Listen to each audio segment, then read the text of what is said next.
Volvámonos verdes. Síguenos en Spotify. De la tierra nos llega el imperativo de cuidarla bien, es decir, de tratarla con esmero. Lo bello nos obliga, es más, nos ordena tratarlo con cuidado. Byung-Chul Han. Hola a todos, estamos en una nueva entrega de nuestro lindo podcast Volvámonos Verdes. Y como siempre agradecemos a nuestros colaboradores Fundación Panqui Folletti y Patagonia. Y también te invitamos a apoyarnos con una suscripción mensual en Patreon por menos de $1,000 o $1. Así podremos dedicarle más tiempo a la creación de este podcast. Al apoyarnos vas a poder acceder anticipadamente a nuevos episodios sin comerciales y a contenido exclusivo. Visita www.patreon.com/volvámonosverdes. En el episodio de hoy invitamos a Nohat Escares, egresada de Derecho de la Universidad de Concepción y directora de la ONG Defensa Ambiental. Nohat tiene amplia experiencia representando comunidades en conflictos socioambientales. Con ella resolvimos todas nuestras dudas acerca del sistema de evaluación de impacto ambiental, así que prepárense para entrar en este tema en profundidad y tomen notas si es necesario. Vamos con la conversación y recuerden seguirnos y comentar qué les pareció este episodio aquí en Spotify.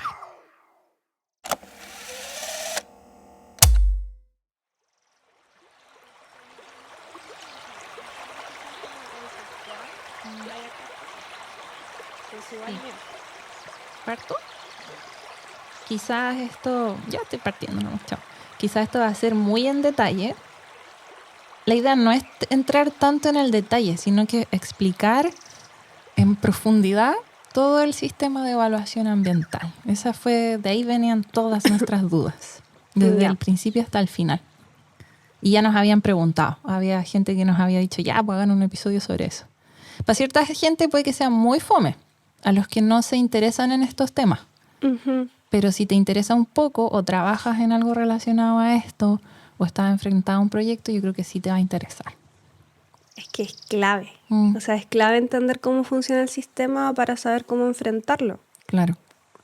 Y los mecanismos que existen, todas esas cosas. Es lo típico que decimos, criticamos y criticamos y criticamos, pero ni siquiera entendemos lo que estamos criticando. Entonces, igual para entrar a criticarlo o mejorarlo o lo que sea, tienes que entenderlo primero. Po. Sí. Y el saber de qué forma tú puedes incidir en esos procesos. Uh-huh. Igual, yo creo que lo fome del sistema de evaluación de impacto ambiental es que es muy técnico.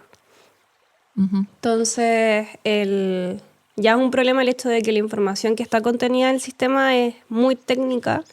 Entonces, para las comunidades de por sí es más difícil entender cuáles son los conceptos bases. Igual el SEA, en el marco de la implementación de Escazú, han estado haciendo hartos talleres y capacitaciones online.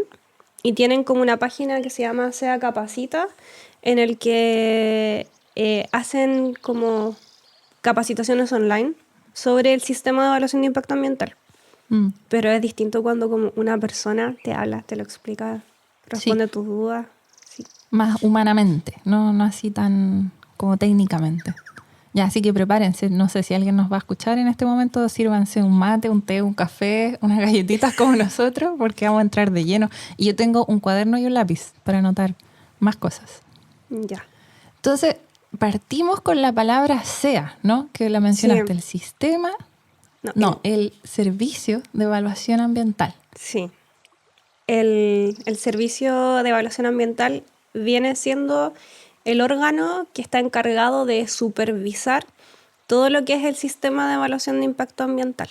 Uh-huh. Entonces el servicio es quien se encarga de recibir los proyectos, analizarlos, mandar esa información a otros organismos para que los evalúen, para que se pronuncien. Y es este órgano técnico especializado en materia ambiental. Ya. Y de ahí viene el CIA, sí. Sistema de Evaluación de Impacto Ambiental. Sí. Ahí está la diferencia de la sigla, no hay que confundirse. Porque a veces la gente para referirse al sistema dice SEA, uh-huh. pero es CIA, sí. Sistema de Evaluación de Impacto Ambiental. Y ese es el instrumento creado para poder evaluar si un proyecto genera impactos, cuál es la magnitud de estos impactos, cuál es la extensión de esos impactos, y en base a eso establecer medidas de mitigación, compensación o reparación y que sea exigible el cumplimiento de esas medidas a través de una resolución de calificación ambiental. Ay, todo eso que dijiste lo vamos a entrar a explicar también. Pero yo tengo las preguntas. Ya, bien. Bien. Y esto de evaluación ambiental, tengo entendido, no es una pregunta, sino que un comentario. Esto es algo que se aplica a lo largo del mundo. Ya existe en Europa, en Estados Unidos, en todos los países. Sí. En mayor o menor grado existe la evaluación ambiental. Y es importante. Sí. Sí. Ok, entonces, si yo quiero hacer un proyecto, por ejemplo, quiero instalar una empresa, no voy a dar ejemplos concretos, pero cualquier tipo de empresa, por ejemplo, todo esto tienen que ingresar todos los proyectos al sistema de evaluación de impacto ambiental. No. No todos. No. Bueno, este sistema está regulado en la ley 19.300 y es ahí, en el artículo 10, en el que se establece qué proyectos sí o sí deben ingresar obligatoriamente. Uh-huh. Eso igual uno lo tiene que conocer, ¿no?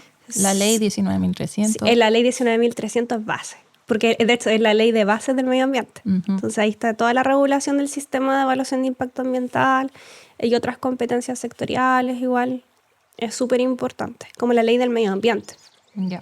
De hecho, como dato, el Ministerio del Medio Ambiente en este momento está llevando como un proceso de consulta o de diálogos participativos que ya terminaron porque quieren modificar esta ley de bases del medio ambiente. Uh-huh.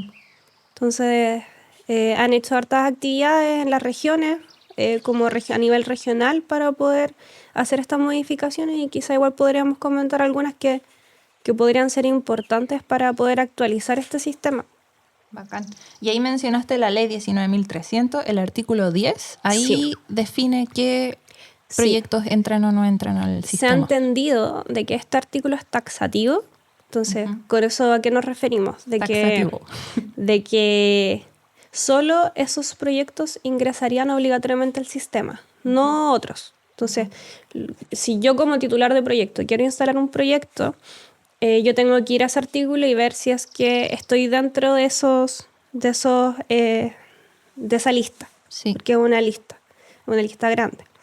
Y además, complementario a eso, está el reglamento del sistema de evaluación de impacto ambiental, que siempre cuando uno publica una ley, uno tiene que publicar también el reglamento que regula como las partes más específicas de estos sistemas, de cómo va a funcionar y todo. Uh-huh. Y que el reglamento del sistema se publicó mediante el decreto número 40, el año 2012 aproximadamente. Entonces es en el reglamento, en el artículo 3, que se dispone específicamente cuáles, no sé, son las dimensiones de los proyectos o qué se ha entendido, no sé, por instalación o por proyectos industriales. Define ciertos conceptos para enmarcar aún más este artículo 10 de la ley 19.300.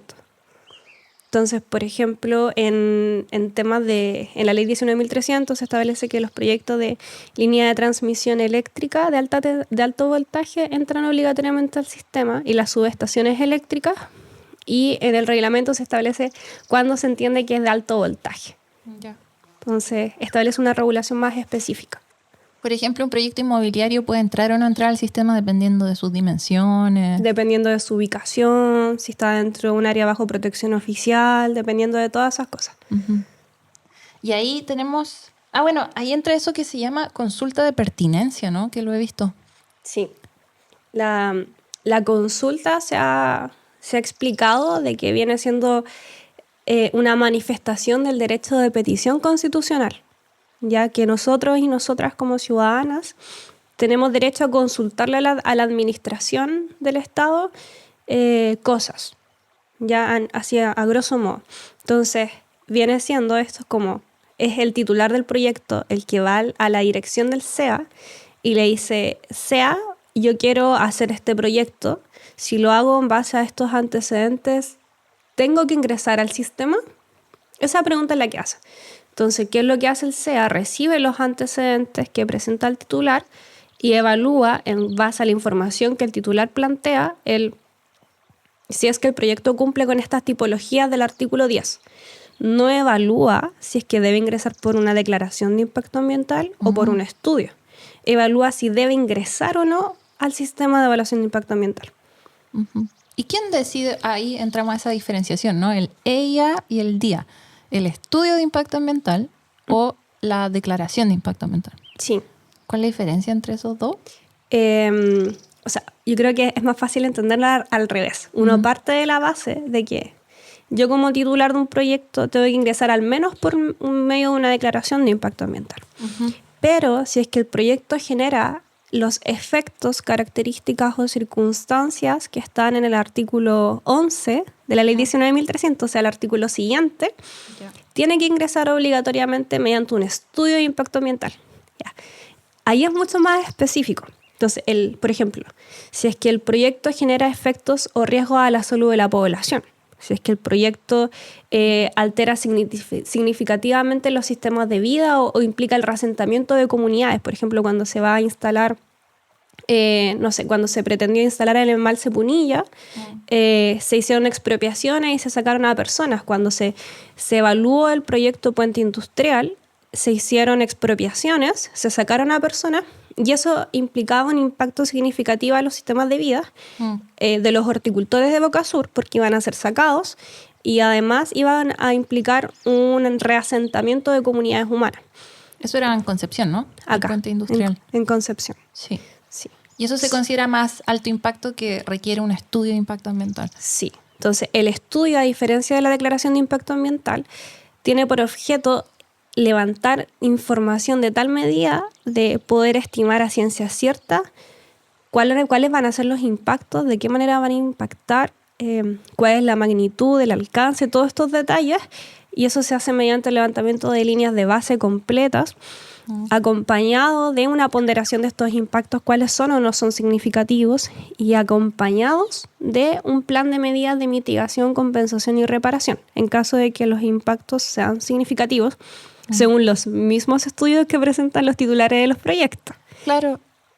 Sí, pues esa es una gran crítica que tienen muchas personas de que, bueno, no es el mismo proyecto el que presenta los estudios, sino que lo hacen a través de una consultoría.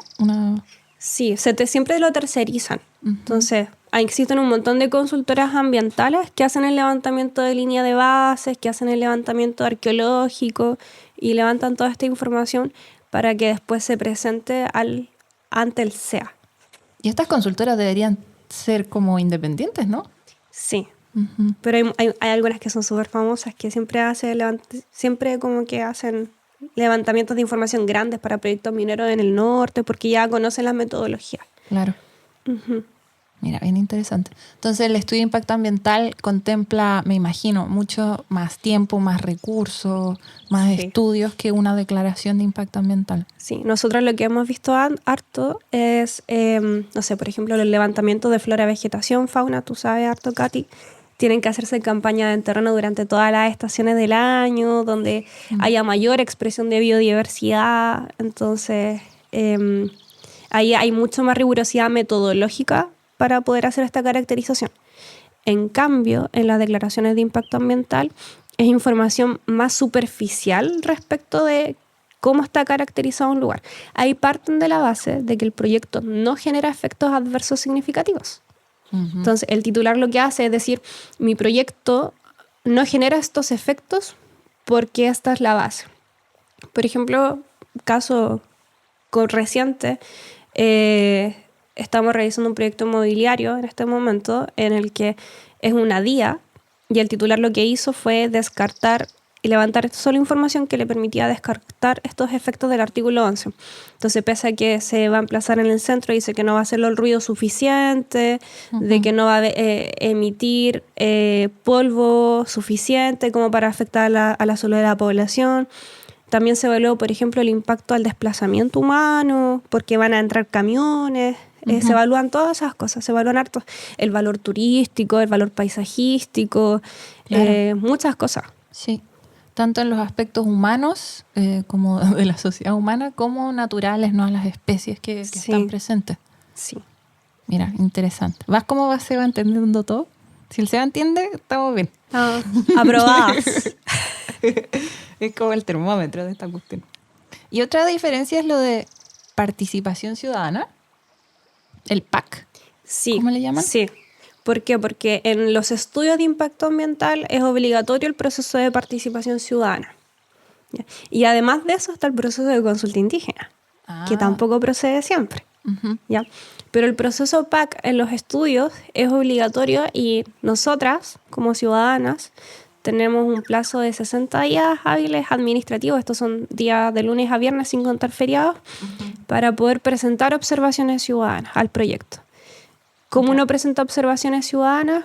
Se supone de que el SEA, bueno, no se supone, el SEA tiene el deber de hace un proceso de participación ciudadana en la que hace casas abiertas, actividades de difusión, donde va a andar con unas fichas, donde uno hace su observación, por ejemplo.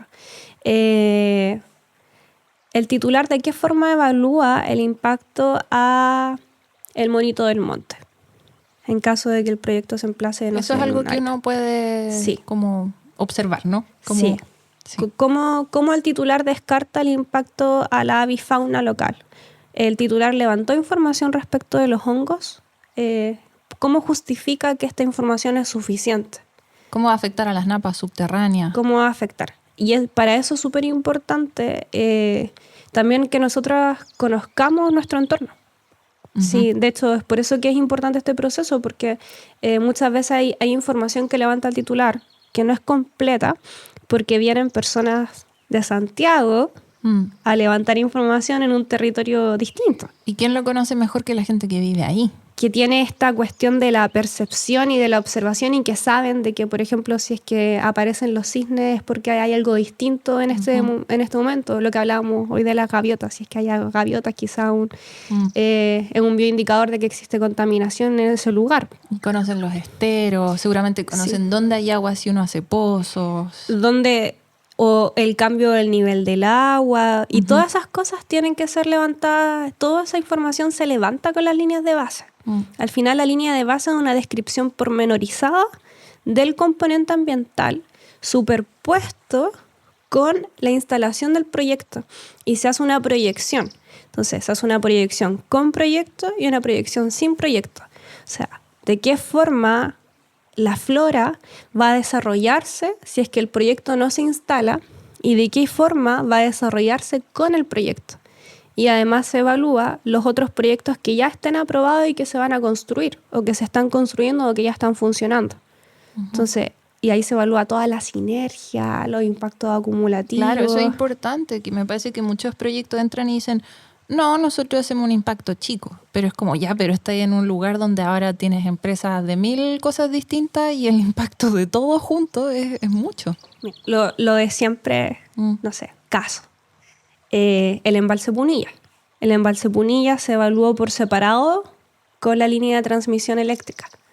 Normalmente no se evalúa en conjunto, se evalúa, no sé, el parque o las máquinas aerogeneradoras, para no llamarle parque eólico, en separado con la línea de transmisión eléctrica, cuando en verdad todo esto en conjunto genera un impacto mayor, que es sinérgico.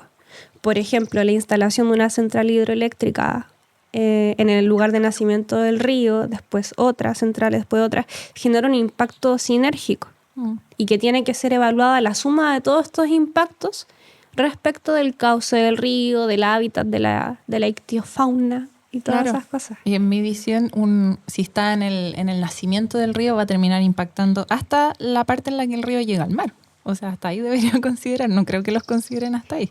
Y ahí está, cómo los titulares definen el área de influencia del proyecto. El área de influencia. Sí. O sea, esa es el área, me imagino que lo demuestran en un mapa, donde ellos consideran que están causando impactos. Sí. En términos simples, sí. Se tiene que, por ejemplo, para todos los componentes, se hace una representación cartográfica. Entonces, uno puede ver un mapa que presenta los titulares, en el que ve la ubicación del proyecto, ve cuándo es la magnitud del proyecto, todas sus etapas, y además ve como otra buffer o un polígono con la extensión de consideración de los impactos. Oye, estaba pensando que eso me imagino que lo representan en 2D, ¿no? Como que uno lo ve en un mapa como desde arriba. ¿Podrían representarlo en 3D?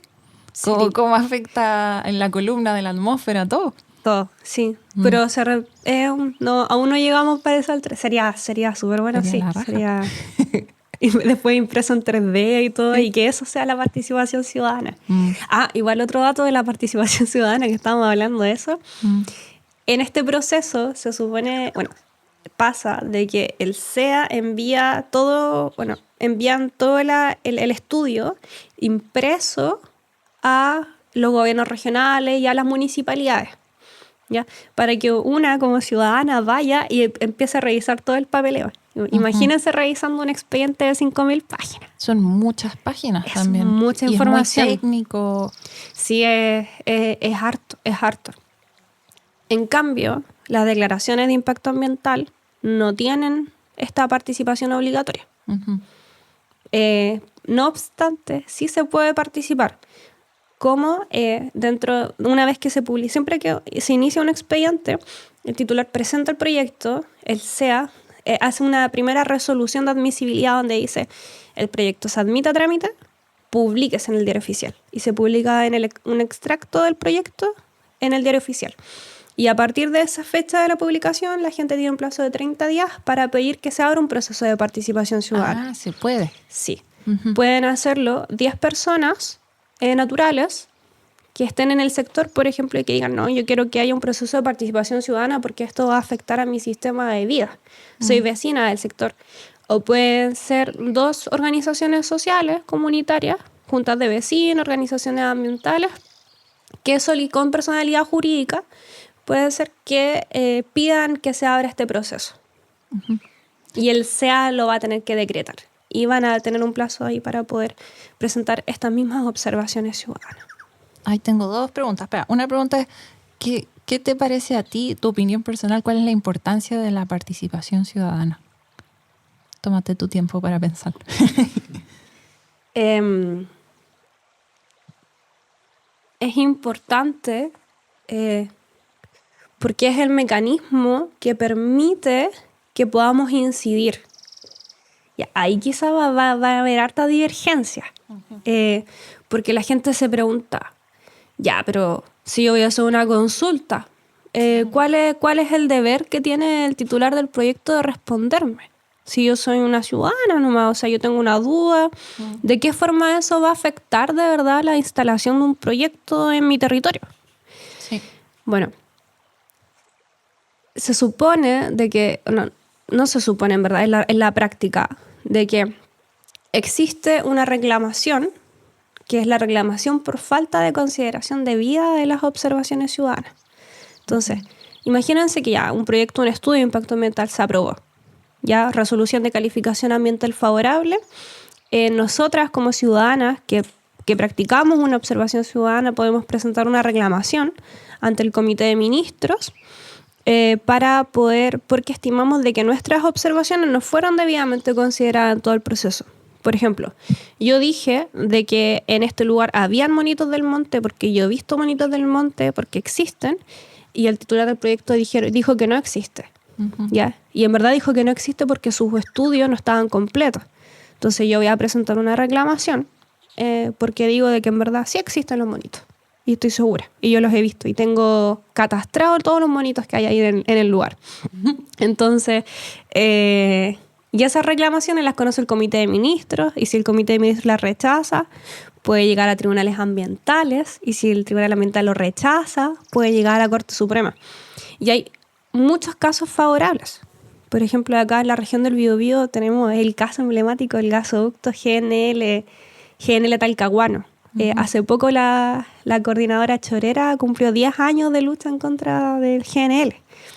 Y si no erro, el año pasado creo que ya lo habíamos comentado, de que había salido la resolución de la Corte Suprema que rechaza la casación, que es un recurso que presentó la empresa en contra de la resolución del Tribunal Ambiental que acoge la reclamación.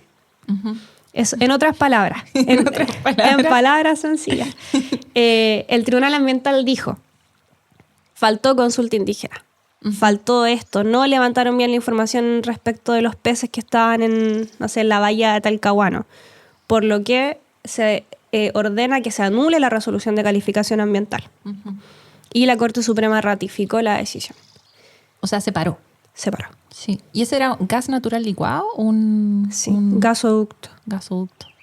Interesante, o sea, se puede, y por eso la participación ciudadana es importante. Sí, es importante, pero es importante igual saber plantear observaciones. Eso era lo que yo te quería preguntar. Sí, ¿No todas las observaciones son igual de, ¿cómo decirlo?, de buenas?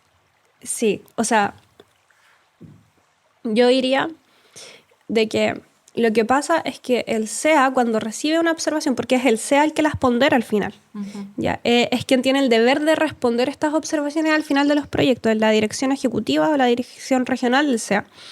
Es quien responde esto y en base a eso es que califica que una observación es pertinente o no es pertinente. Cuando una observación no es pertinente, cuando no tiene que ver con algo que sea parte de la evaluación ambiental del proyecto. Por ejemplo, yo no quiero este proyecto en mi ciudad. Eso no sirve. No te van a responder eso porque eso es una pregunta valorativa. Como subjetiva, entre comillas. Sí. Es distinto a preguntar qué impacto va a tener este proyecto a los sistemas de vida. ¿Qué impacto va a tener a los suelos degradados? No sé. Entonces, Claro, entiendo. Y también vi que habían observaciones en algunos proyectos que decían, ¿por qué se quiere instalar acá? Me pareció que eso igual es fácil contestarlo, pues desde el punto de vista del proyecto. sí, es que el titular lo que hace es justificar la locación del proyecto. Entonces, ahí lo que se evalúa normalmente es la compatibilidad del proyecto con los instrumentos de planificación territorial y con las políticas públicas. Entonces, toman, por ejemplo, el plan regulador comunal o el plan regulador intercomunal, dependiendo de si existe, y ven si es que el tipo de suelo es de desarrollo urbano o si es de infraestructura, no sé, para instalar algún tipo de proyecto, y si es compatible con eso, ya está. Entonces esa es la justificación, se justifica en que los instrumentos lo permitan. Sí, entiendo. O sea, las mejores preguntas serían como preguntar por los impactos, que detallen de qué manera van a afectar Sí. el agua, el aire, Sí. a las personas. ¿Cómo se evaluaron esas cosas? De hecho, normalmente hay hartos casos en los que el motivo por el cual se cae un proyecto o se le gana el proyecto es por los errores en las metodologías en el levantamiento de información. Por ejemplo, no sé, cuando veíamos el caso o vemos casos como el puente industrial, de que no hicieron estudios respecto de la presencia de murciélagos, de aves rapaces, no sé, entonces depende de todo eso. O a veces, no sé, pasa mucho que en el sector acá, en la cordillera, en Ñuble, hay un huemul. O sea, es un lugar donde existe reserva de huemules y todo, igual que en la Patagonia. Entonces, muchos de los proyectos que están ahí, por el alto valor de biodiversidad, y tienen que hacer estudios específicos respecto al huemul. Entonces, y si no hay estudios específicos, no tienen cómo levantar bien la información, porque es tan dispersa, por ejemplo, la presencia del huemul ahí, y es difícil de capturar, de poder identificarlo, que muchas veces hacen estudios y no lo encuentran tampoco. Sí, pues y eso lo hemos visto que desde el punto de vista como científico, si tú estás tratando de determinar la presencia de una especie, que tú hagas un estudio con cámaras trampa, por ejemplo, y veas que no está, no quiere decir que no está.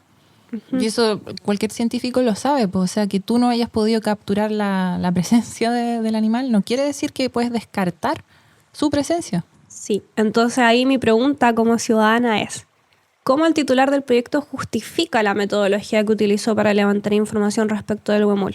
¿Cómo justifica el número de campañas? ¿Cómo justifica los días en que fue? ¿Cómo justifica no sé si hizo transectos, pero el recorrido que hizo en la cordillera? ¿Cómo él dice de que eso fue lo más adecuado para identificar la presencia del huemul? Imagínense, no se fue solo en 2 temporadas en vez de ir las 4 temporadas. O fueron en invierno, no fueron en verano. Sí, entiendo. Depende de las horas del día. También no puedes ir a ver aves rapaces durante el día porque no las vas a encontrar. Tiene que ser en la noche. Sí. Y todo eso es parte de la línea de base que habíamos hablado. De ahí se determina el área de influencia. Tú hablaste de las medidas de mitigación, reparación y compensación. Sí. ¿Y qué son esas? Cuando el titular levanta información, va a identificar qué componentes ambientales son relevantes. Ya, no sé, ahí mismo con el caso del Huemul. Ya, identificaron de que estaba la presencia del Huemul y que con la instalación del proyecto hay una susceptibilidad de afectación y van a haber impactos significativos. ¿Ya? Y el titular, en otro capítulo de la evaluación, que tiende a ser el capítulo 4, ¿sí? Como el capítulo 1, descripción completa del proyecto, capítulo 2, área de influencia, capítulo 3, línea de base para todos los componentes, y capítulo 4, predicción y evaluación de impactos. Entonces ahí el titular hace una suma y resta de, bueno, este es el componente, este es mi proyecto, este impacto es o no es significativo. Es una cuestión matemática. Como que presentan muchos números y depende de si es que tiene cierto numerito, va a ser significativo. Y si es significativo, está obligado a presentar medidas de mitigación, compensación o reparación. ¿Ya? Dependiendo de la naturaleza del impacto. Por ejemplo, hay impactos que no son reparables, hay impactos que se pueden mitigar y si no son reparables, se compensan. Por ejemplo, que saquen a una familia o que relocalicen a comunidades indígenas, ¿cómo tú Claro. reparas eso? O sea, ahí las medidas son de compensación. Normalmente hay un plan de compensación en el que se va a fomentar que por eso es complejo. Sí, es súper complejo porque... ¿Cómo compensas eso? Son cosas que no se pueden valorar en plata, por ejemplo. En el sistema lo hacen. Hacen planes de relocalización completos, donde se evalúa. Se le entrega a la familia, no sé, una casa, se les compra un terreno, se le hace una actividad de fomento productivo, no sé, con comunidades indígenas a veces se les negocia que se les entrega vestimenta, lugares donde puedan, no sé, si hay un rehue, por ejemplo, que se acerque el rehue, se construyan caminos que puedan acceder a ciertos lugares para que son sitios de significancia cultural para ellos. Entonces, bueno, y ahí llegamos a otro tema, la consulta indígena. Claro. No todos los proyectos tienen consulta indígena. El proyecto solo va a tener consulta indígena si es que existe una susceptibilidad de afectación directa, que en ese término está en el convenio 169 de la OIT. ¿Ya? Y esa susceptibilidad de afectación directa en la evaluación ambiental se traduce en impactos significativos a las comunidades indígenas. Por ejemplo, de que el proyecto se va a instalar en un sector en el que las comunidades hacen recolección de hierbas medicinales de la UEN. Entonces, si es que el proyecto está ahí y le va a impedir a la comunidad ir a ese lugar a poder desarrollar la recolección de sus hierbas, va a afectar a su cultura, a su cosmovisión, a su desarrollo, a sus prácticas culturales. Si se va a instalar cerca de un cementerio indígena, va a afectar a su sistema de vida y a su cosmovisión de todas las cosas. Entonces, y se hace en paralelo, aparte de la evaluación ambiental, aparte de la participación ciudadana, un proceso de consulta específico para los pueblos indígenas, que son susceptibles de ser afectados directamente. Pues eso me imagino que es importante para una persona de ascendencia o de que sea indígena, que sea reconocida como tal, ¿no? Sí. Porque si no, no puede participar en la consulta indígena. Sí. Y es importante porque muchos de los proyectos, o sea, lo que yo he visto es que se les ha ganado porque falta la consulta indígena, existiendo susceptibilidad de afectación directa. Y es porque claramente el titular lo que más va a querer es que no haya consulta indígena. Sí. Porque, no sé, hay procesos larguísimos en los que el proyecto ya está listo. O sea, ya pasó por todos los plazos legales para evaluarse, pasó por 3 adendas y la consulta indígena sigue. Y al final, por medio de estas negociaciones en la consulta, no sé, hace poco vi que tuvieron que quitar, no sé si eran 14 o 17 aerogeneradores de un parque eólico. Entonces, eso es. Pero no necesariamente la consulta indígena va a terminar en un acuerdo. El tema de que tiene que estar el espacio para que las personas de la comunidad puedan entender qué es lo que está pasando y poder negociar, si es que lo desean, y si es que no, se falla la consulta, ¿no? Me imagino que muchas comunidades, cuando se quiere instalar comunidades indígenas o no indígenas, cuando se quiere instalar un proyecto cerca de ellos, lo que ellos quieren es que el proyecto no se instale, no que se haga mejor o de mejor manera o peor manera, es que no se instale, ¿no? Sabes Sí. que hay de todo. Mm. Igual, hay de todo, Katy. Sí. Es que yo he conocido muchas comunidades que su primera percepción es que el proyecto no se instale. Pero igual a veces las personas están bajo ciertas circunstancias que no tienen mucha alternativa y ven como que esta empresa es un gigante extranjero que viene y no tengo opción y ya se va a instalar y se va a instalar. Mm. Y ya está. O sea, pasó en Alto Biobío que se instalaron la central hidroeléctrica Pangue, Ralco, Angostura, que implicó la relocalización de comunidades y de una pérdida cultural significativa de las comunidades pehuenches. Muy grande. Sí, hace poco estuve leyendo ¿cómo se dice? Un reportaje sobre eso y decía, se desintegró el tejido social de las personas. Se perdió todo, dijeron. Y se creó conflictos dentro de las comunidades, porque negociaban con unos que ya decían ya está, y habían otros que decían no, yo no voy a permitir que se instalen. Ujú. Y se quebraron comunidades. Que es un tema súper complejo porque, por ejemplo, yo estoy súper a favor de las energías renovables, pero veníamos con el SEA en el bus y veíamos los aerogeneradores que son inmensos, son gigantescos, y dije, claro, estoy a favor, pero cuando se quiera instalar uno al lado de mi casa, no voy a estar a favor, pues no quiero que se instale al lado de mi casa, porque hay ciertos proyectos que cambian todo, pues tu paisaje, tu relación con tu entorno, los animalitos que están presentes, entonces... ¿No? Katy, no complicado. solo eso, el efecto sombra que tienen los aerogeneradores. Imagínate Sí. estar todo el día en tu casa con una hélice. Y que debe se está tener un moviendo. ruido también. Imagínate todo el día moviéndose la hélice. Por eso quiero decir que el Afecta la salud tema es mental. complicado, pues porque todos los proyectos se tienen que instalar en algún lugar y quizás van a haber vecinos y va a afectar la vida de las personas, pues entonces, y de los animales, de todos los seres. No, es complicado. Por eso que es importante que se evalúen los proyectos y por eso que es importante participar para poder incidir incluso en esas cosas. Ujú, exacto. Habían otras palabras que dijiste que vamos a querer explicar. ¿Quieres mate? Sí, gracias, estamos tomando mate. Y yo me estoy cambiando de posición porque tengo dolor de espalda, pero soy vieja. Ay. Somos unas señoras ya. Oye, y todo esto tiene muchos pasos, ¿no? Los podemos, como que habías mencionado las adendas, quizás podemos explicar Sí. lo que son esos. Yo tenía otra pregunta aquí, que quizás va antes, quizás va después, no sé.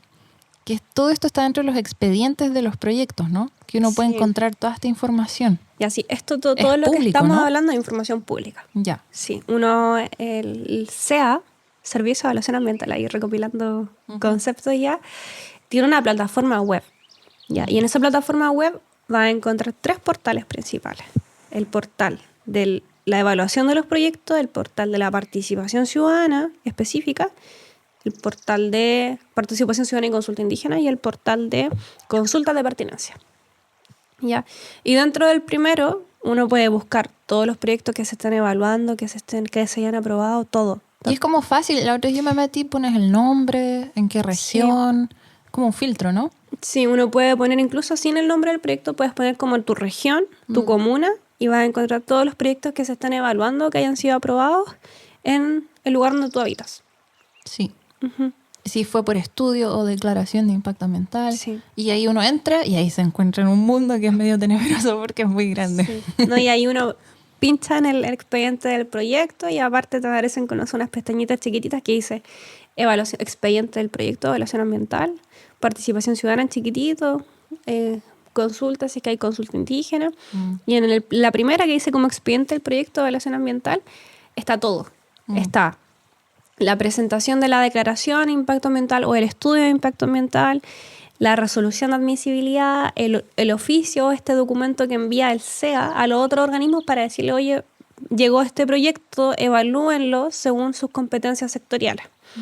Entonces el SEA lo que hace es tomar el proyecto y mandarlo por correo a otros organismos como lo son el Servicio Agrícola Ganadero, CONAF, CONADI. Organismos competentes, ¿no? En Sí, en esa materia. OAECAS. Esos son los OAECAS. Los organismos de la Administración del Estado con competencia ambiental sectorial. Organismos de administración del Estado con competencia ambiental sectorial. Ah, ya. Sí, OAECAS. Anoten. Anotado. Estoy anotando. Bien. Entonces, estos OAECAS se les da un plazo para que revisen la presentación del titular y vean si está bien o está bien y planteen observaciones, se declaren conformes o van a indicar de que no van a participar porque no son competentes. ¿Ya? Estos pueden ser el SAC, CONAF, Sí. muchos, ¿no? Muchos. La Seremi de Medio Ambiente, Seremi de Salud, Seremi de Desarrollo Social, Seremi de Telecomunicaciones y Transporte, las municipalidades que se pronuncian respecto a sus competencias como los PLADECO, el Plan de Desarrollo Comunal y todas esas cosas. Los gobiernos regionales también se pronuncian. Entonces, ya. Hasta Ministerio de Medio Ambiente. Sí. Ojo que igual ahí hay que hacer una precisión. Dependiendo de la dimensión, o sea, la extensión espacial del proyecto, se va a pronunciar ya sea una seremía o a nivel nacional. ¿Por qué? Porque hay proyectos que son regionales o interregionales. Si es interregional, lo normal es que no se pronuncie quizá la seremia específica de esa región, sino que se mande al ministerio y desde la parte central se haga un pronunciamiento como completo. O que se pronuncie cada región por sí misma, pero la evaluación viene siendo ya de forma más interregional. ¿Ya? Y estos organismos del Estado ahí hacen sus observaciones, ¿no? Así es como el PAC, pero de los organismos del Estado. Sí, entonces, de hecho, como dato, lo que uno muchas veces hace es esperar a que los OAECAS se pronuncien, porque es antes de que termine la participación ciudadana, y después uno revisa qué dicen los OAECAS y dice, voy a plantear las observaciones. Entonces, como dato uno puede revisar y decir, ya, no sé, CONAF dijo de que precisara el área de influencia o que redefiniera el área de influencia, que justificara la metodología de levantamiento de, no sé, de la presencia del guindo santo.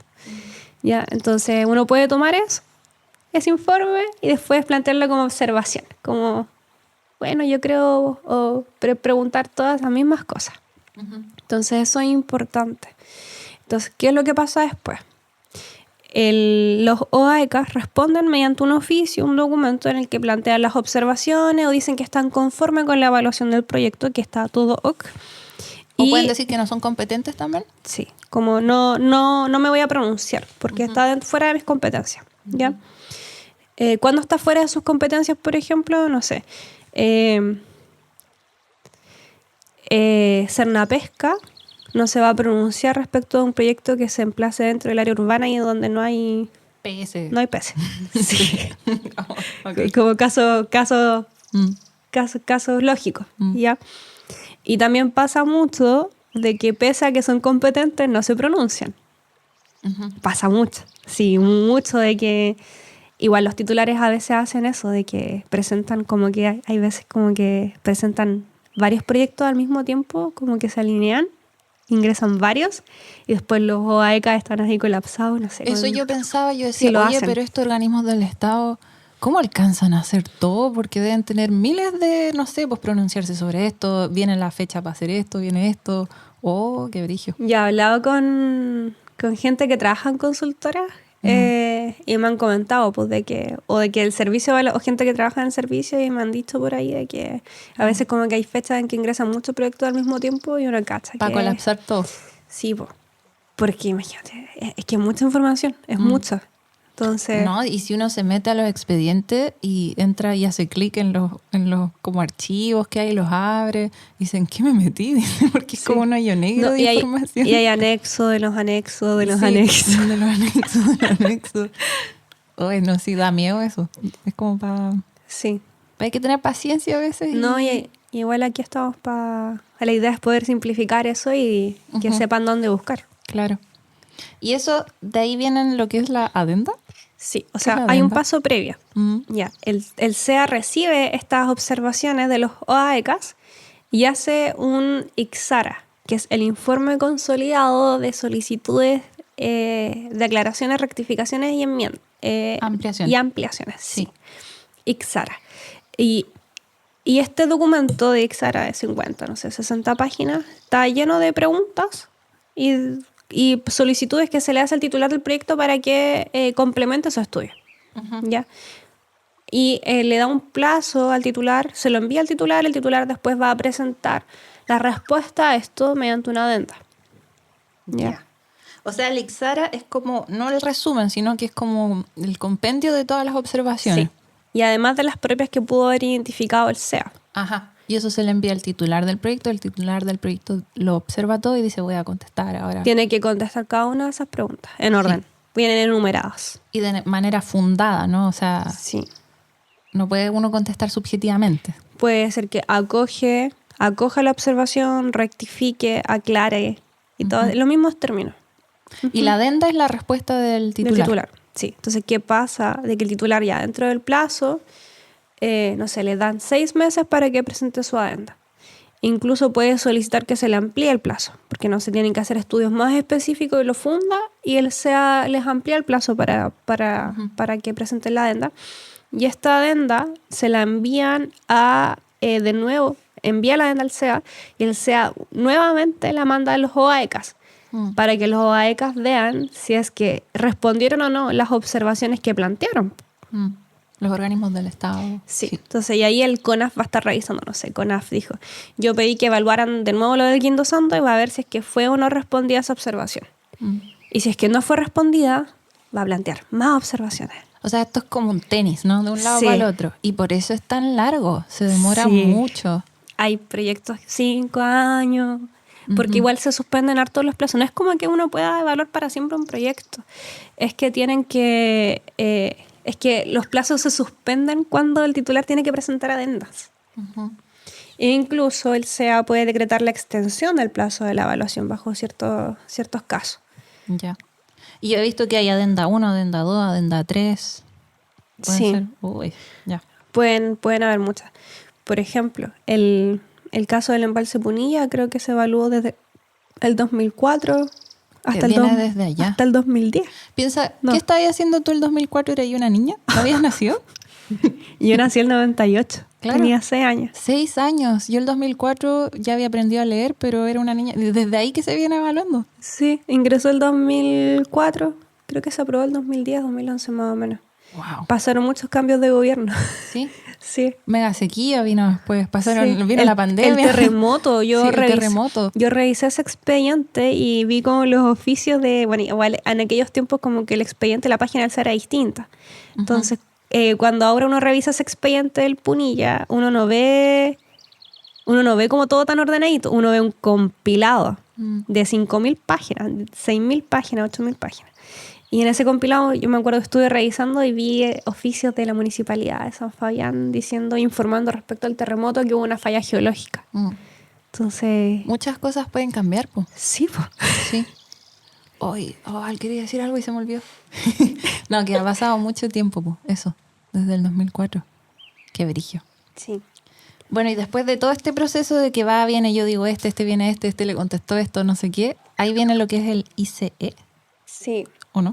Una vez de que ya se termine con ese proceso y de que esté terminando el plazo de la evaluación ambiental, se publica, el SEA elabora el informe consolidado de la evaluación.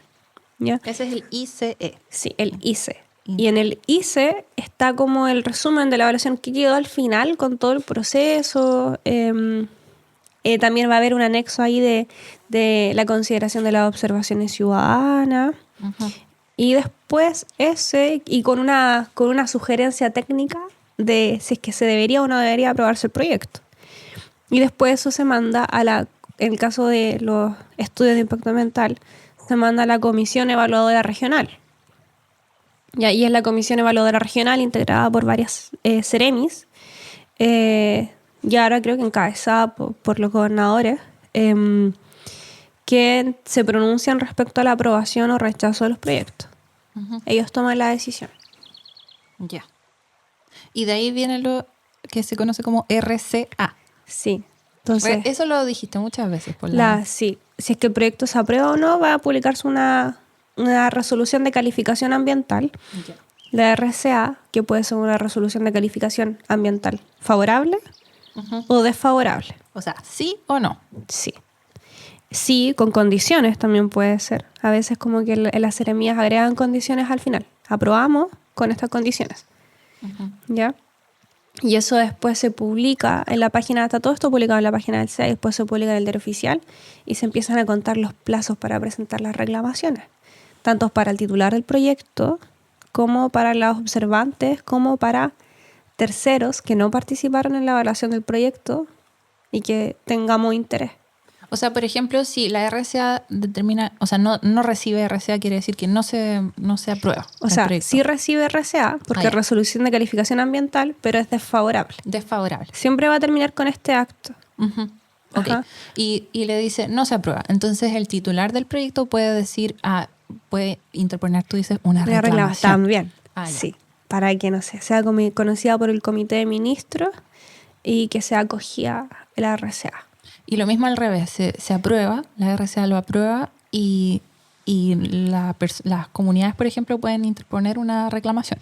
También los titulares, porque a veces, no sé, la resolución de calificación ambiental contiene algo que el titular no quería o que en verdad había rectificado y va a pedir que rectifique.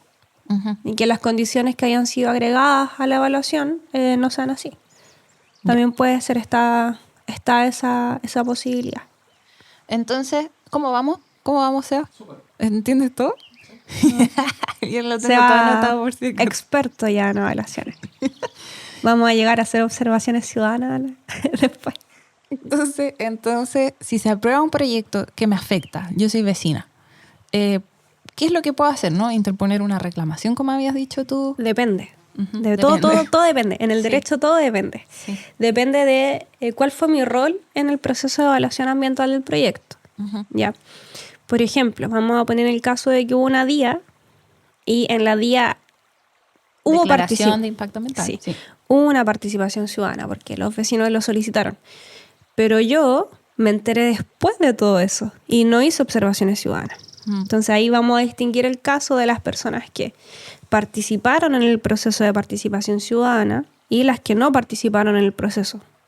¿Ya? Cualquiera sea el motivo. Y las que participaron en el proceso van a tener el derecho de presentar una reclamación por falta de consideración debida de observaciones ciudadanas. Donde yo digo, mi observación no fue debidamente considerada y modifiquen la resolución de calificación ambiental. Y en caso de que no haya tenido esta observación ciudadana yo, puedo presentar una solicitud de invalidación del acto administrativo en base a otros fundamentos. Uno alega normalmente que existen como ilegalidades metodológicas y un poquito más detallado, y para eso igual es importante tener asesoría jurídica para presentar estas reclamaciones. Claro. En la etapa administrativa no es requisito presentarlo por medio de un abogado o abogada. Pero es recomendable. ¿Por qué? Porque uno en esa reclamación zanja todo lo que va a ser discutido después en todo el proceso de las reclamaciones. ¿Ya? Entonces, por ejemplo, si en esa reclamación mis observaciones eran sobre el monito del monte, sobre un ave y sobre el suelo, y en la reclamación hablo solo sobre estas tres cosas, después ante tribunales ambientales no voy a poder hablar sobre el impacto al medio hídrico, por ejemplo. Pero es más específico. Tener apoyo de abogados que sean expertos en el tema ambiental, ¿no? Sí, o sea, es lo ideal. Para poder igual tener como el acceso a la justicia. Y no todos los abogados entienden de esto, por cierto, esto es un tema muy específico. No, igual es materia más especializada. De hecho, en la universidad yo tenía un ramo de derecho ambiental que era obligatorio, pero normalmente no es obligatorio en todas las universidades, depende del lugar igual. Entonces depende de dónde se emplaza la universidad que va a haber ahí su malla curricular y no es tan popular el derecho ambiental. Quizás ahora un poquito más, como por todos estos movimientos actuales, pero igual es conocimiento más especial. O sea, yo ahora digo avifauna, antes no tenía idea que era la avifauna. Ictiofauna.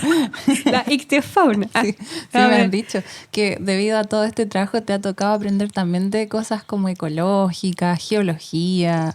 Sí, antropología también. Arqueología.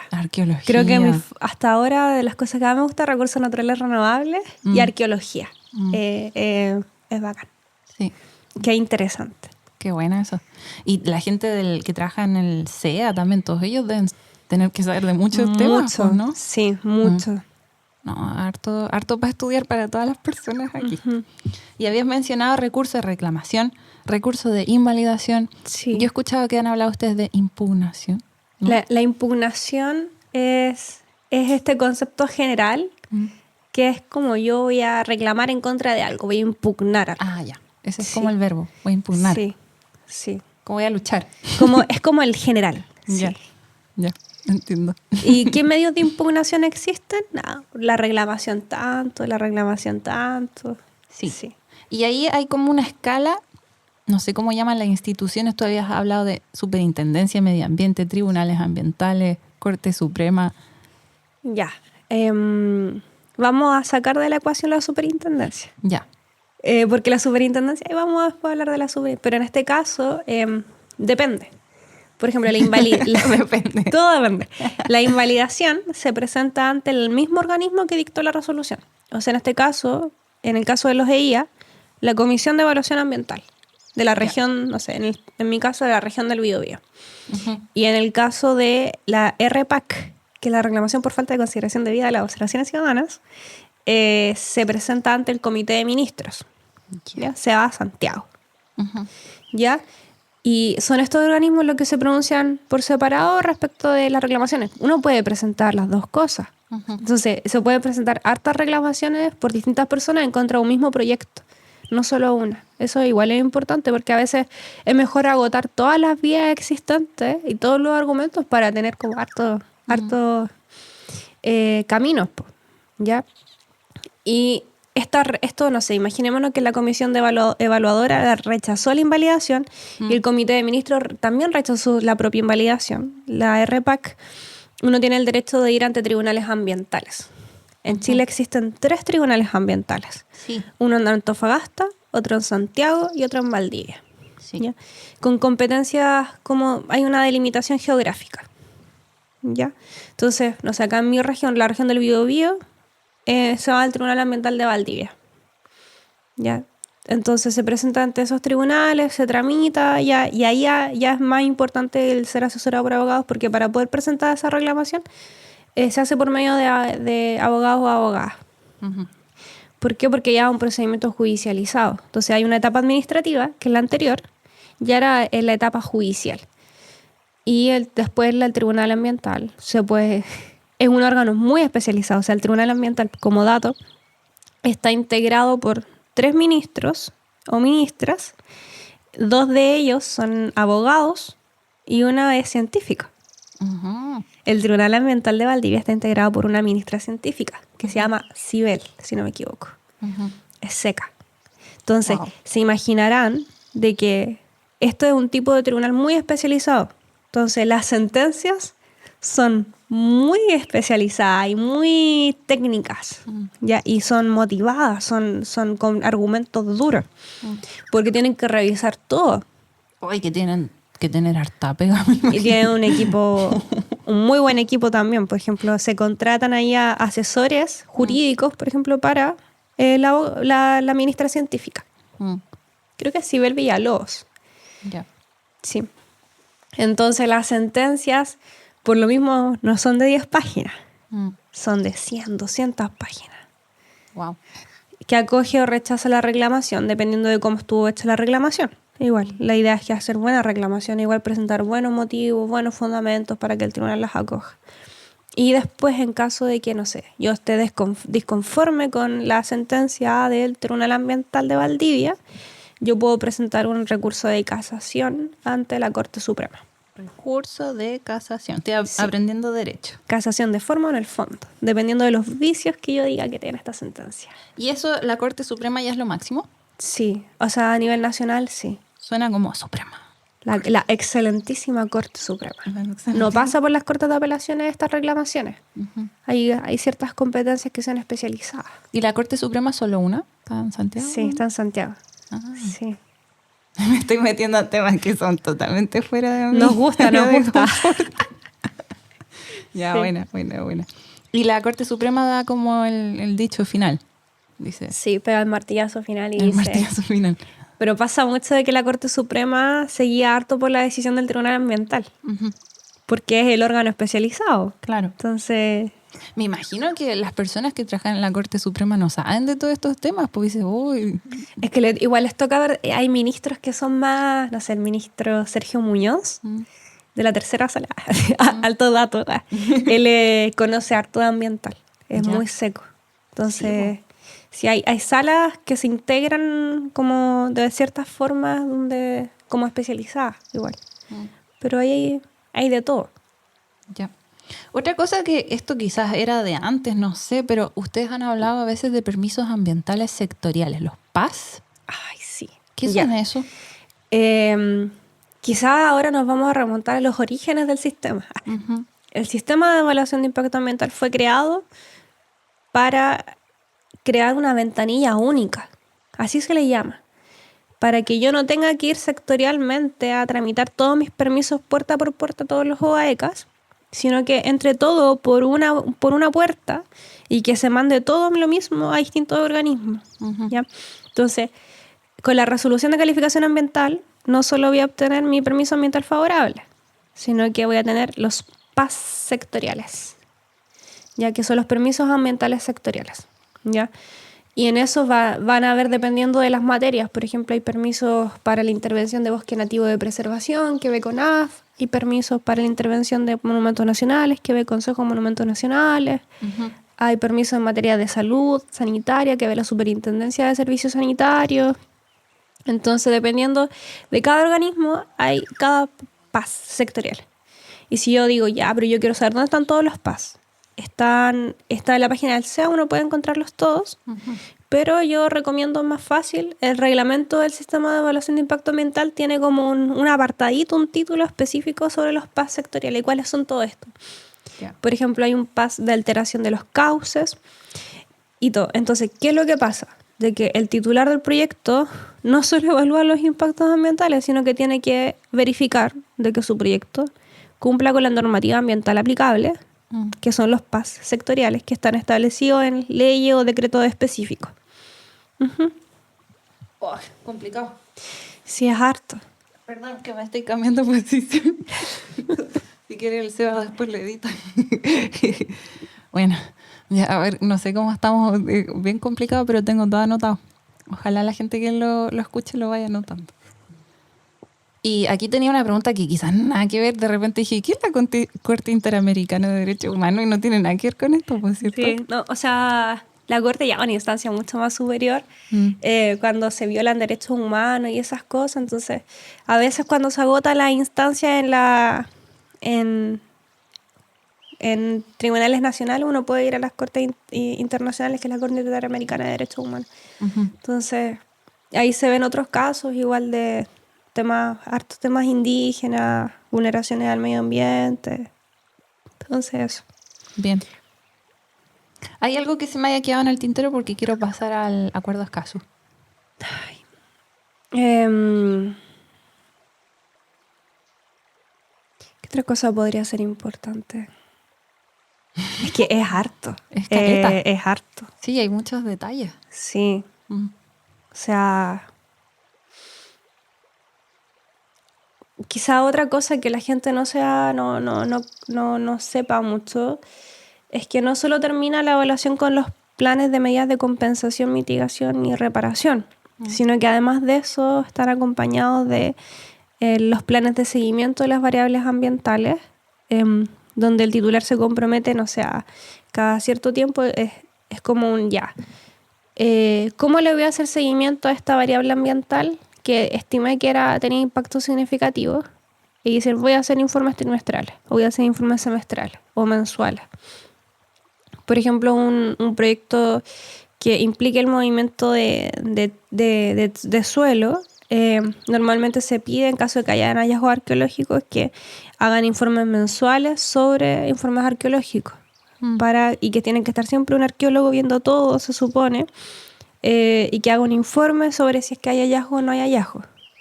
Y esos informes se mandan a la Superintendencia del Medio Ambiente. Y ahí volvimos a la superintendencia. Ahí está la superintendencia. Sí, la superintendencia es quien se encarga de verificar de que se esté cumpliendo la resolución de calificación ambiental, que todos estos planes, medidas estén cumpliéndose. de que vea todos los impactos que no fueron identificados y que se están manifestando en la evaluación ambiental y todas esas cosas. El problema, sí, fiscaliza, tiene facultad de fiscalización. El SEA no tiene facultad de fiscalización. La superintendencia sí. O sea, si es que yo veo de que un proyecto se está instalando y no ingresó a evaluación ambiental, yo denuncio a la superintendencia la elusión, en esos términos, elusión al sistema de evaluación de impacto ambiental. O si yo veo que están contaminando un humedal o que están rellenando un humedal, lo denuncio la superintendencia de medio ambiente. Creo que dije antes sistema de evaluación de impacto ambiental, ¿no? A la superintendencia de medio ambiente. Superintendencia de medio ambiente. Ya. Entonces, ese organismo se encarga de fiscalizar todo esto, dependiente del Ministerio de Medio Ambiente también. Entonces, es importante eso, saber dónde tenemos que denunciar en caso de que veamos o que pase algo. El problema de la superintendencia es que son muy pocas personas en cada región. Entonces, la superintendencia está en Santiago, toda la parte sancionatoria está en Santiago y hay oficinas regionales, ¿ya?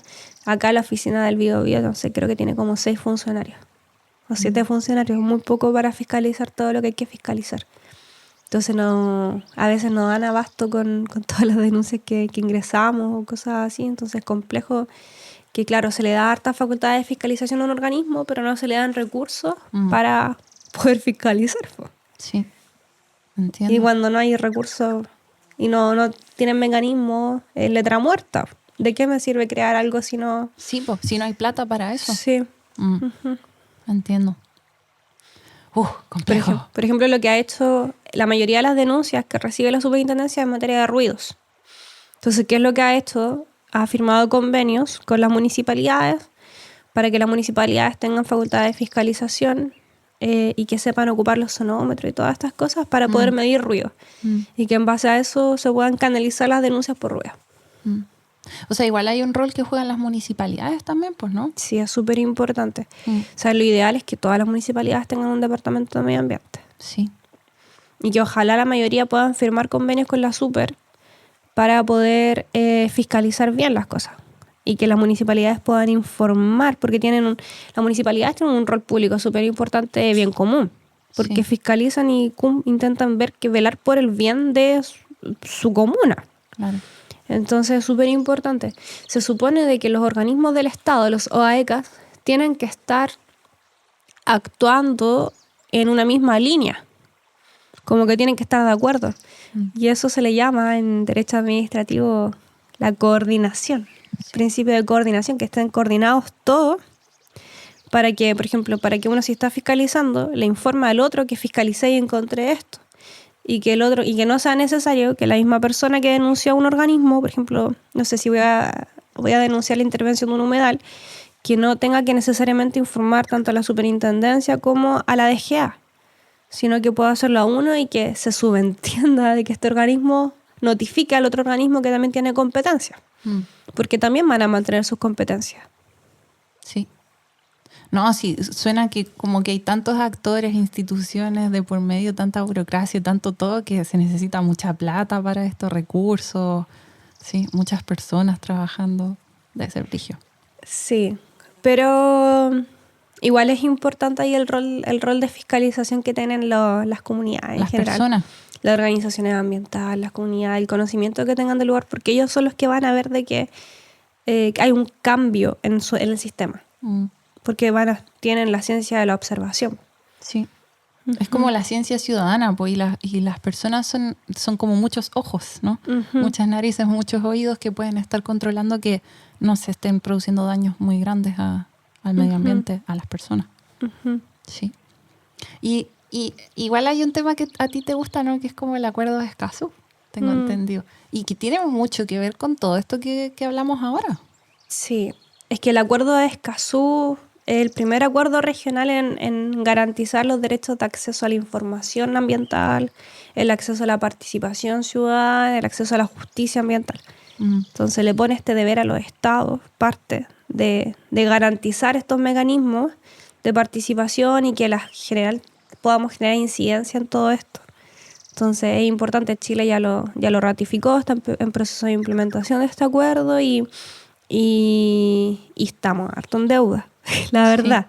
Y además de que desde los primeros acuerdos que establece a nivel internacional los derechos de los defensores ambientales, la protección de los defensores ambientales. Porque están muy expuestos siempre, pues, Sí. ¿cierto? Son vulnerables a ataques, a... Sí, Sí. sí, sí. Sí. Es que igual es fuerte, uno conoce harta historias de amedrentamiento, amenazas de empresas, cuando las empresas quieren negociar, o como que empiezan a buscar por redes sociales a los defensores ambientales. Es heavy, es fuerte. Y pasa acá y pasa de forma más fuerte en otros países, en Latinoamérica. En Latinoamérica es muy fuerte, Sí, ¿no? sí, porque acá vienen a extraer. Sí, pues. Acá vienen los capitales chinos, los Las capitales... mineras de oro, las mineras Sí, de que la industria del cobre. litio, Sí. que las centrales hidroeléctricas chinas. Vienen de otros países a instalar sus proyectos. En el sur de Chile, el hidrógeno verde. Sí. Enormes empresas que muchas veces están enfrentadas a, no sé, a la señora Juanita que tiene su casa al lado y se enfrenta a estos cosos gigantes, ¿no? Sí, ahí igual hay hartos proyectos de visibilización de todos estos conflictos y todo, entonces es súper importante que no sea oculto, sino que podamos como compartir las situaciones y los conflictos ambientales, que ojalá no fueran conflictos, pero como llegan y se instalan, hay que enfrentarlo y hay que tener los mecanismos adecuados en el que yo pueda ejercer mis derechos de forma libre en igualdad de condiciones con las demás personas. Entonces, sin las perturbaciones o amenazas que implican el que a veces una persona no, o sea, es que no quiero ingresar a una reclamación porque después me van a estar tocando la puerta o me van a estar siguiendo. Claro. Y eso pasa. Entonces, o sea, yo he visto casos o sea, hay hartos casos conocidos porque, no sé, hay personas que estaban en oposición a un proyecto, hicieron una acción directa y la empresa de capitales importantes querella a toda la gente. Sí. Y hay muchas personas que están judicializadas. Entonces, y en base a eso, igual es importante que se garantice de que las personas tengan acceso a una defensa justa, a que se tome como grupos vulnerables las personas defensoras del medio ambiente, y que se considere las ruralidades, que sea considerado con perspectiva de género y con todas estas aristas o caracterizaciones que implican que pueda haber una discriminación interseccional. Sí, sí. Y de ahí viene la importancia, como tú decías, del acceso a la información, de que la gente esté informada, de que sepa que tiene medios para opinar, luchar o lo que sea. Por ejemplo, hace poco el CEA dictó una resolución, un instructivo, donde establecía ciertos parámetros de uso del lenguaje sencillo en la presentación de los proyectos. Donde, no sé, le decían de que ya los proyectos no podían tener estas cuestiones valorativas de empresa verde y cuestiones así, o amigable, ecológica y cosas jamás, sino que de verdad los títulos de los proyectos tienen que tener relación con el objetivo y la descripción del proyecto. Y no nombres tantos de fantasía. Entonces se dictó una resolución en la que se reguló la elaboración de nombres de fantasía. Por ejemplo, no sé, yo he visto proyectos de inmobiliarios que se llaman, no sé, Parque Nonguén. Y uno con ese nombre no dice, ya, que es un proyecto inmobiliario. Yo me imagino un parque. Sí. Ya. Ay, pero siempre tienen esos nombres como, uy, es que en Pucón están los loteos, pues, y todos los loteos tienen nombres como el paraíso, el santuario de la naturaleza, el bosque, y vienen a destruir bosque, pues, y se llaman el bosque. Sí. No, ahora tienen que llamarse proyecto inmobiliario. Sí. O inmobiliaria tanto. Eso sería muy bueno, porque me imagino que eso influye mucho en la desinformación de las personas, pues. Sí, que no somos detectives, las personas no tienen el tiempo para meterse a ver de qué se trata este proyecto, qué tan grande es, dónde va a impactar. Requiere harto tiempo y energía de las personas. Y ahí es clave el uso del lenguaje sencillo. Sí. Bien, entonces Escazú es sobre el acceso a la información, acceso a la participación y acceso a la justicia. A la justicia. Y establece los derechos y protección de defensores ambientales. ¿Hay algo donde podamos leer información sobre el acuerdo de Escazú? ¿Páginas web o Sí. un instructivo? Yo recomiendo la página de la CEPAL, Ya. ¿ya? Donde ahí guarda, hay una página específica de Escazú donde guarda como la experiencia a nivel latinoamericano, de Latinoamérica y el Caribe. Y además, la página del Ministerio del Medio Ambiente, que está con el plan de implementación participativa del acuerdo de Escazú, que es PIPE, donde están viendo cómo van a implementar el acuerdo de Escazú. Claro, todo eso se está viendo por ahora, ¿por cierto? Sí. O sea, como que están haciendo participación para saber cómo van a implementar el acuerdo de Escazú. Bueno, si tú quisieras, un día podríamos hacer un episodio dedicado netamente al acuerdo de Escazú. Sería bonito. Sí. Muy bacán. Para ver cómo se ha ido avanzando y hacia dónde vamos y qué se necesita. Sí. Claro. Bueno, y respecto a si alguien se quiere informar más, bueno, estas son cosas fomes, pero por ejemplo, ¿qué leyes deberíamos conocer? La 19.300 habías dicho, la ley de bases de medio ambiente. Sí. Y no solo leyes, también reglamentos e instructivos. Ya. Eso quizás se me olvidó como comentar. El SEA, Servicio de Acción Ambiental, dentro de sus facultades está la de dictar instructivos, guías y criterios. ¿Ya? Y en la página del SEA hay hartos instructivos y guías y criterios en los que explica cómo se hacen ciertas cosas. De hecho, hace poco estuvo en consulta pública qué tan accesible era esos guías instructivos y criterios. Yo respondí la consulta porque yo los veo siempre en las guías instructivos y criterios, pero no son tan accesibles. Pero sí hay información relevante. Y se van actualizando también, ¿cierto? Este año, entre el 2022 y el 2023, se publicaron muchos. Lo que es bueno, porque establece parámetros neutrales y transversales para todos los proyectos de Chile. Para como uniformizar, ¿no? Para que todo. Ese es el objetivo, uniformar criterios de la evaluación ambiental. Sí. Y de que no porque un proyecto se emplace en Santiago y otro proyecto se emplace en Valdivia, van a tener distintos criterios de evaluación. O sea, claro, hay que adecuarlo a la zona geográfica, claro, pero siempre hay mínimo. Un mínimo que tiene que ser el mismo. Sí. Hoy se ha dicho mucho de que hay empresas extranjeras que llegan a países como Chile a instalar sus proyectos porque aquí la evaluación ambiental no es tan estricta como en Europa, por ejemplo, ¿no? Me imagino que eso puede ser así. Es que el sistema está hecho para que se aprueben los proyectos. Sí. Muchos por se ejemplo, aprueban, ¿no? ¿Se ha hecho eso?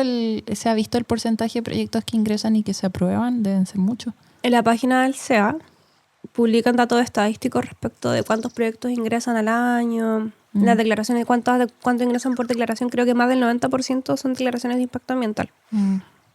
Entonces está todos esos datos, hay datos estadísticos, hay todo.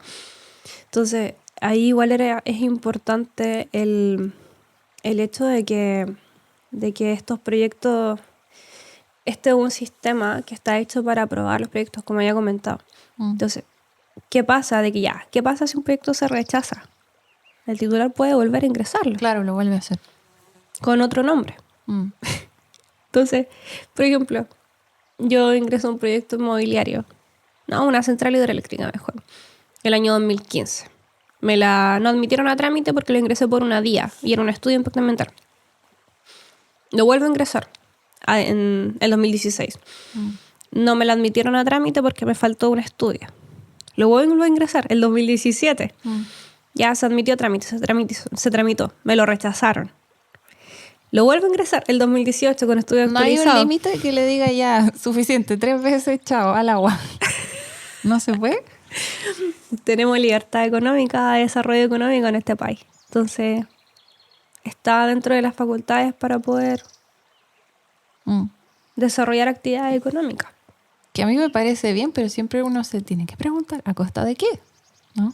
De ocupar el sistema, el financiamiento del Estado y la revisión de... Casi como que los proyectos se van mejorando en los caminos.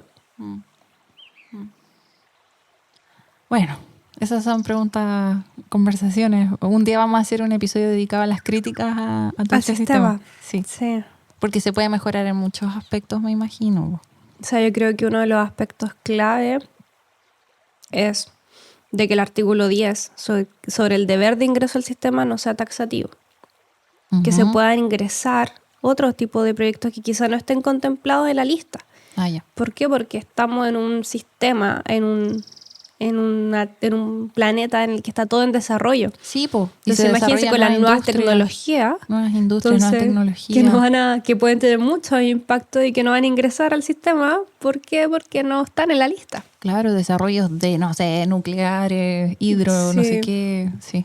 ¿Y por qué? Porque nuestro legislador del año 90 no previsualizó de que el año 2025 iban a crear nuevas tecnologías. Entonces, ¿cómo se dice? Los GMO, Genetic Modified organismos modificados genéticamente, todo eso, pues. Entonces no es importante que, por ejemplo, creo que ahora se puede proponer de que exista un sistema mixto en el que ya esté la lista, pero también se permita que se incorporen otras cosas a esta lista. ¿Y qué le dirías como a las personas que sienten que este sistema no sirve para nada? O me imagino que hay mucha desconfianza, que es muy largo, muy burocrático. Incluso he visto que hay gente desconfía de los abogados. Desconfíen. Sí. ¿Qué dirías tú? Desconfíen de mí. No, es que sí, uno ve de todo. O sea, yo creo que como en todas las profesiones y en todo en general. Entonces, he visto hartos casos de comunidades decepcionadas porque los abogados se vendieron y negociaron con las empresas. Y a veces las mismas comunidades se venden, pues negocian con las empresas. Sí, igual es duro cuando uno dice la comunidad se vendió. Sí, son temas mucho más profundos porque estamos en base a una condición en la que depende de la cosmovisión que tenga la comunidad y que está llegando un gigante que se va a instalar, que uno ve que está encima mío y yo qué voy a hacer. O sea, mi prioridad quizás es que mi familia pueda estar bien. O eso, no sé si es lo mismo, pero pasaba en Santiago en los barrios que iban destruyendo casas, construyendo edificios. Y habían personas que decían, yo jamás voy a salir de mi casa, nunca voy a vender mi casa. Porque eran barrios muy bonitos, de casas hermosas, y yo siempre me quejo de eso, de que han destruido muchos barrios en Santiago. Y finalmente estaban rodeados de tantos edificios y les ofrecían tanta plata que, bueno, se vendían. Pues decían, ya vendo la casa y destruyanla y construyan un edificio. Es como que te terminan ganando, ¿no? O sea, te consume un poco. Es que no hay otra alternativa, pues. Entonces, o sea, creo de que todas estas cosas sean públicas es bueno, de que tenemos que saber a qué tenemos derecho. Tener conocimiento sobre nuestros derechos, de que si se hace una mala participación ciudadana puedo reclamar, de que hay mecanismos y que han habido buenos resultados con esos mecanismos. O sea, yo comenté el caso de GNL, pero hay un montón de otros casos en que a las comunidades sí les ha ido bien y es porque están asesorados, porque ni siquiera para hacer las observaciones es necesario, o sea, ideal como que uno pueda estar asesorado técnicamente, como con una antropóloga, ecóloga, no sé, quién sea, para poder entender un poco mejor, pero quizás ni siquiera sea necesario, si es que nosotros como que ya entendemos un poco el lenguaje y voy a saber dónde buscar. Entonces es importante aprender sobre eso. Sí, sí. Porque el conocimiento de alguna forma nos permite acceder a nuestros derechos. Entonces creo que es importante el que las cosas sean más accesibles, que se tomen medidas de accesibilidad para que la gente pueda tener conocimiento de todas estas cosas. Creo que es clave. Que se hagan talleres de estos temas, por ejemplo. Sí, o sea, se supone que es deber del Estado el poder fomentar el acceso a la información ambiental. Bueno, esto en el colegio nunca lo vimos. Jamás. Debería ser parte de los procesos. Sí. Sí, la educación ambiental, o sea, estamos creciendo en un entorno que está degradado y que si es que crecemos en eso y no sabemos lo que existía antes, es porque no nos mostraron. Eso es bueno que habías dicho que igual hay casos de éxito. O sea, esto igual funciona para el bien de las comunidades, por decirlo, de los vecinos, las comunidades indígenas. Sí. Ojalá hubiera más mecanismos. Yo creo que una de las grandes fallas es que hacemos con los proyectos que fueron aprobados hace demasiados años. En la zona de sacrificio, por ejemplo. Y que no tengo un mecanismo para exigirte que se actualice o de que se vaya. es complejo, pero hay que exigir de que haya mecanismos para denunciar cosas que ya son incompatibles y que en verdad significan un riesgo al entorno, no solo a la vida de las personas, sino al ecosistema completo. Entonces, Y otra cosa, aspecto importante, creo que esto lo ve uno mucho, ¿no? Que muchos de estos proyectos se instalan en zonas como rurales, alejadas, donde hay comunidades de personas vulnerables, por así decirlo, en que no tienen quizás la educación o... Claro, siempre se instalan en lugares donde las personas no tienen muchas herramientas para oponerse, no se van a instalar en el medio de la dehesa, por ejemplo, un gran centro de, no sé, una termoeléctrica. sí, es que ahí está el tema de las cargas ambientales. Obviamente se va a preferir que existan cargas ambientales en lugar donde no va a haber mayor oposición, donde las personas no tienen mayores recursos para acceder a defensas jurídicas, donde las personas no... sus prioridades son otras cosas. Por ejemplo, es que ahí entra ya otro tema, más de un poco de cosmovisión de... Igual es un privilegio estar hablando de esto. Porque tenemos tiempo para poder hacerlo, porque tenemos una calidad de vida, no sé. Entonces, hay personas que su prioridad es poder alimentar a su familia. Claro. Entonces, obviamente, que se va a querer instalar lugares donde las personas no tienen como esta cultura alrededor y que están ahí. Además de que yo creo que hay otro problema muy heavy, que es el tema de la planificación territorial. De que los planes reguladores comunales, los intercomunales, son súper laxos. O sea, si permite de que se instale un proyecto ahí, al menos de que se modifiquen y actualicen los planes reguladores comunales, para que pueda materializarse mejor el territorio, cómo comunidad vemos y proyectamos el territorio en un futuro, la introducción de áreas protegidas, la introducción de los humedales urbanos que son declarados conforme a la ley en los instrumentos de planificación territorial. Entonces es clave poder participar de esos procesos. Y ahora está el deber de participación en esos procesos. Y yo lo puedo exigir como ciudadana. Eso también vamos a dedicarle algún episodio a la planificación territorial. Porque un poco me está quedando la embarrada también. Está loteo. Y decían que, vi hace poco en Instagram, decía la cantidad de loteo en área cubren como no sé cuántas veces Pucón. Es como que en vez de un Pucón tienes muchos Pucones que no se ven, que están en áreas rurales. Y todo se permite.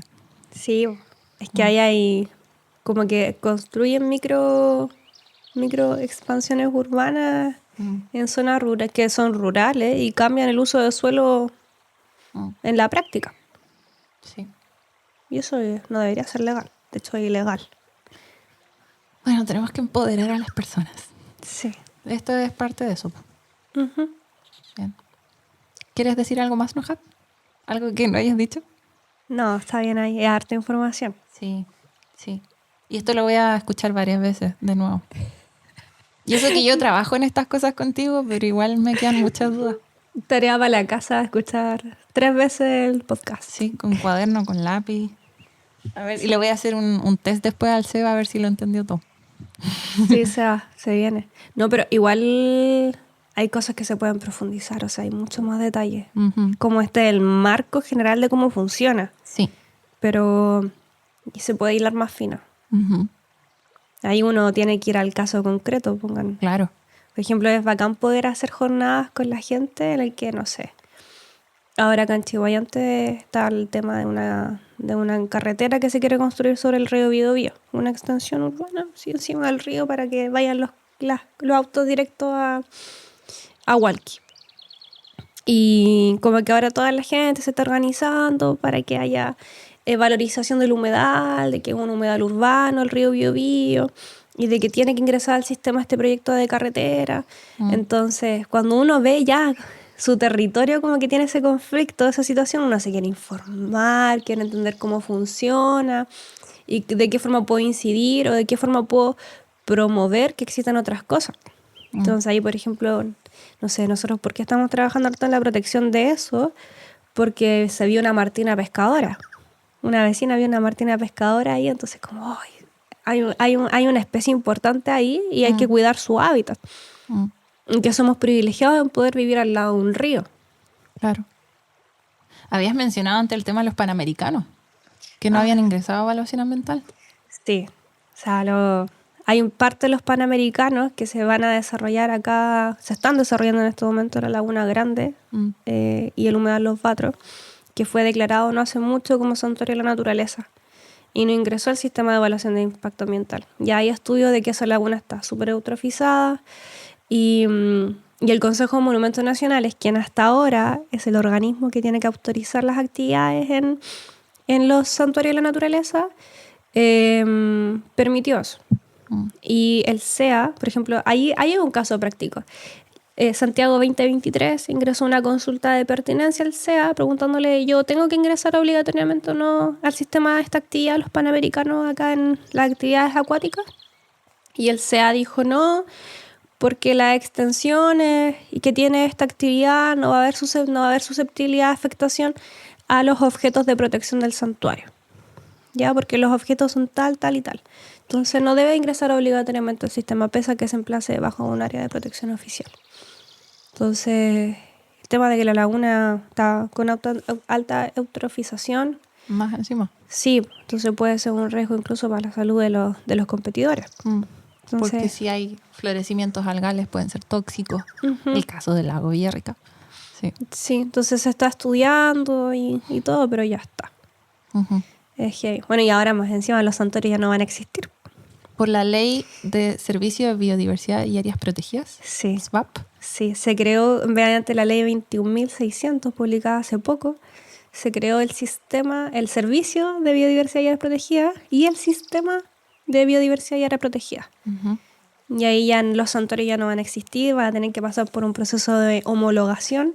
No es que vayan a dejar de estar protegidos, sino que pasan a otra categoría, otro nombre.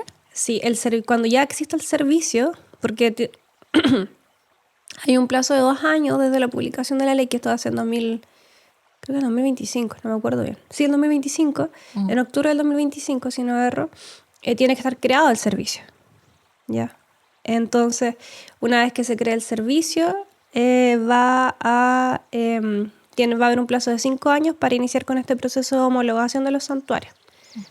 Y ahí el servicio va a elaborar un informe para el Ministerio de Medio Ambiente para que cambie la categoría. Y según se ha dicho, de que probablemente van a ser más como áreas de múltiples usos y esas categorías. En las que si se quiere instalar un proyecto debería ingresar a evaluación ambiental, ¿no? Sí, se modificó ese artículo, eso está en el artículo 10, letra P, de la ley 19.300. Se actualizó y ahora como las áreas, los proyectos que se emplacen en las áreas que formen parte del sistema de biodiversidad y áreas protegidas. Se me ocurrió que podríamos hacer siempre como estos mini episodios de ¿qué está pasando nuevamente con nuevas leyes ambientales o derecho ambiental? Sí, es reciente. Pero la nueva siempre, sí, ¿hace cuánto salió la ley de cambio climático? ¿Están saliendo nuevas cosas? Sí, y el tema de que salen las leyes, pero después tienen que salir los reglamentos que regulan cómo va a funcionar todo eso. Por ejemplo, aún tiene que dictarse este reglamento de la ley SBAP, que también tiene un plazo de 2 años, para regular cómo se van a otorgar las concesiones, cuál es el procedimiento para declarar una zona, un área bajo protección que forma parte del sistema. Entonces va a regular toda la parte procedimental de todo eso. La ley establece el marco, el reglamento hace toda la bajada. Harto que estudiar. Son más nuevos. Harto que leer. Bien. Sí. Gracias, Nohat, por tu tiempo. Muy valioso porque yo sé que tienes mucho que hacer. Pero bueno. De nada. Y gracias, Celi. Gracias también a ustedes. Ojalá esto le sirva a alguien. Sí. A mí me sirve, por lo menos. Bien. Esa es la idea. Bien. Chain. Gracias. Agradecemos a nuestros colaboradores que son Patagonia, una reconocida marca de ropa outdoor que se ha esforzado por ser más que tan solo una marca de ropa. Actualmente donan el 1% de sus ventas totales a grupos ambientalistas. Y como muchos ya sabrán, la empresa entera fue donada para luchar contra el cambio climático. Y por si fuera poco, nos apoyaron en la compra de muy necesario equipamiento técnico para realizar este lindo podcast. También agradecemos a Fundación Panchi Folletti, una organización que busca la preservación del medio ambiente mediante educación ambiental y la regeneración y conservación de paisajes, manteniéndolos en su estado natural para las generaciones presentes y futuras. Visítalos en su Instagram @fundación_panqui_foleti. No olviden que pueden encontrar todas las fuentes de información de este episodio en volvamonosverdes.cl y muchas gracias a nuestros auditores y que tengan una muy buena semana. ¡Chao!